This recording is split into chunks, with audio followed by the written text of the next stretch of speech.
కడప నగరంలోని జిల్లా collector camp కార్యాలయంలో భారత 77వ గణతంత్ర దినోత్సవాన్ని పురస్కరించుకుని రిపబ్లిక్ డే ఇట్ హోం తేనేటి విందు కార్యక్రమాన్ని ఘనంగా నిర్వహించారు.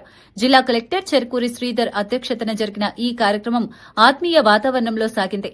ఈ కార్యక్రమంలో రాజంపేట శాసనసభ్యులు ఆకిపాటి రామ్నాథ్ రెడ్డి, కడప నగర మేయర్ పాక Suresh Kumar, MLC Ramachandra Reddy, deputy mayor Nityananda Reddy పాల్గొన్నారు.